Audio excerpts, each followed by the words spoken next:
Assalamualaikum, salam sejahtera. Terima kasih kerana telah memilih channel ini. Jangan lupa tekan butang like, komen, subscribe dan share untuk Pendakwaan banyak bergantung kepada keterangan kabar angin terhadap Najib. Assalamualaikum, hari ini kita melihat perkembangan terbaru kes Najib Razak yang semakin menjadi tajuk utama. Peguam bela Najib, Syafiq Abdullah baru saja mendedahkan bahawa pihak pendakwaan gagal menunjukkan kes prima facie kerana bergantung kepada keterangan kabar angin yang penuh keraguan. Syafiq menegaskan bahawa keterangan utama yang digunakan oleh pendakwaan adalah dari saksi yang sudah meninggal dunia, Azlin Alias, dan seorang lagi yang masih bebas, Jolo. Ini mencerminkan betapa rapuhnya kes ini, keterangan dari saksi mati dan buruan yang belum dapat dikesan. Apa yang lebih mengejutkan, Syafiq mendakwa bahawa saksi utama, Amhari Effendi, sendiri tidak boleh dipercayai kerana pernah mengaku menerima rasuah daripada Jolo. Ini menimbulkan persoalan besar tentang kredibiliti keseluruhan kes pendakwaan. Jika saksi utama sudah terbukti tidak berintegriti, bagaimana kita boleh bergantung kepada keterangan mereka? Keterangan daripada saksi-saksi lain termasuk bekas pegawai 1MDB juga dianggap sebagai kabar angin yang menunjukkan betapa cacatnya kes pendakwaan ini. Pihak pendakwaan sepatutnya mengemukakan bukti yang kukuh dan bukan hanya bergantung kepada gosip dan tuduhan. Kes ini bukan hanya mengenai Najib, ia tentang prinsip keadilan. Jika keterangan yang ada tidak sah dan tidak boleh dipercayai, maka bagaimana mungkin perbicaraan ini dianggap adil? Jadi persoalan sekarang, adakah sistem perundangan kita benar-benar adil atau adakah ia sedang digunakan untuk menjatuhkan individu berdasarkan keterangan yang meragukan? Saksikan terus perkembangan kes ini dan pastikan keadilan ditegakkan. Jangan lupa untuk like dan subscribe untuk lebih berita dan analisis terkini. Sekian, terima kasih. Pendakwaan banyak bergantung kepada keterangan kabar angin terhadap Najib. Assalamualaikum, hari ini kita melihat perkembangan terbaru kes Najib Razak yang semakin menjadi tajuk utama.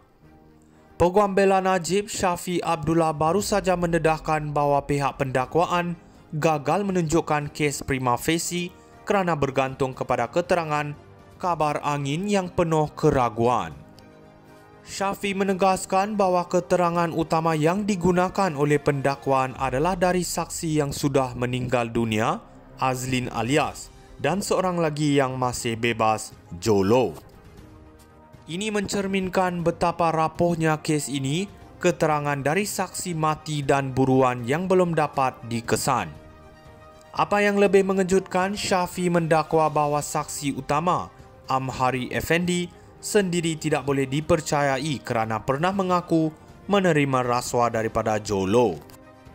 Ini menimbulkan persoalan besar tentang kredibiliti keseluruhan kes pendakwaan. Jika saksi utama sudah terbukti tidak berintegriti, bagaimana kita boleh bergantung kepada keterangan mereka? Keterangan daripada saksi-saksi lain termasuk bekas pegawai 1MDB juga dianggap sebagai kabar angin yang menunjukkan betapa cacatnya kes pendakwaan ini. Pihak pendakwaan sepatutnya mengemukakan bukti yang kukuh dan bukan hanya bergantung kepada gosip dan tuduhan. Kes ini bukan hanya mengenai Najib, ia tentang prinsip keadilan. Jika keterangan yang ada tidak sah dan tidak boleh dipercayai, maka bagaimana mungkin perbicaraan ini dianggap adil?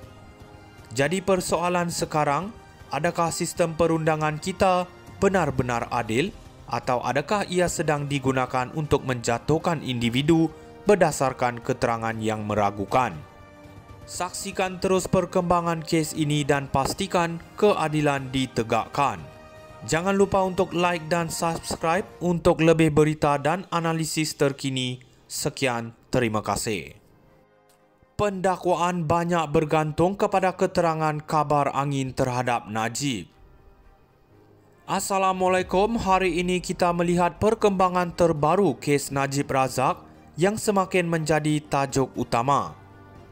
Peguam bela Najib, Shafie Abdullah baru saja mendedahkan bahawa pihak pendakwaan gagal menunjukkan kes prima facie kerana bergantung kepada keterangan kabar angin yang penuh keraguan.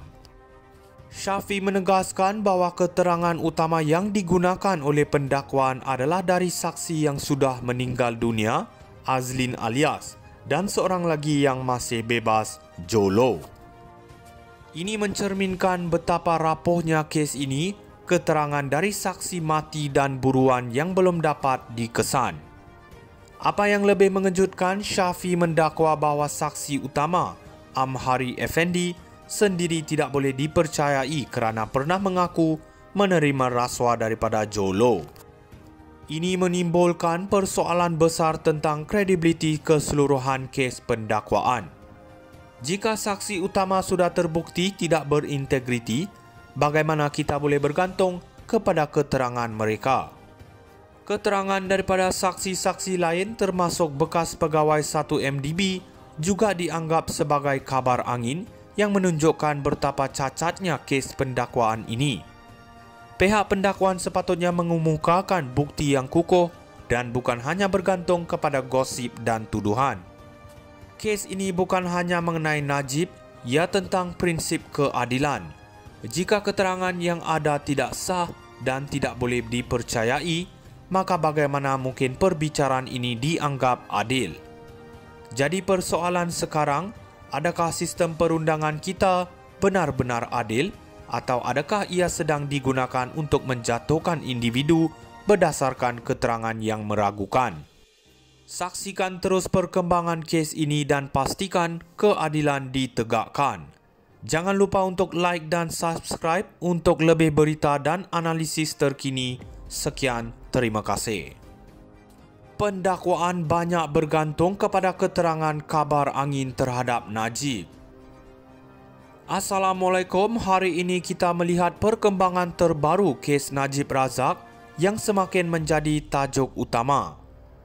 Peguam bela Najib, Shafie Abdullah baru saja mendedahkan bahawa pihak pendakwaan gagal menunjukkan kes prima facie kerana bergantung kepada keterangan kabar angin yang penuh keraguan. Shafie menegaskan bahawa keterangan utama yang digunakan oleh pendakwaan adalah dari saksi yang sudah meninggal dunia, Azlin Alias, dan seorang lagi yang masih bebas, Jolo. Ini mencerminkan betapa rapuhnya kes ini, keterangan dari saksi mati dan buruan yang belum dapat dikesan. Apa yang lebih mengejutkan,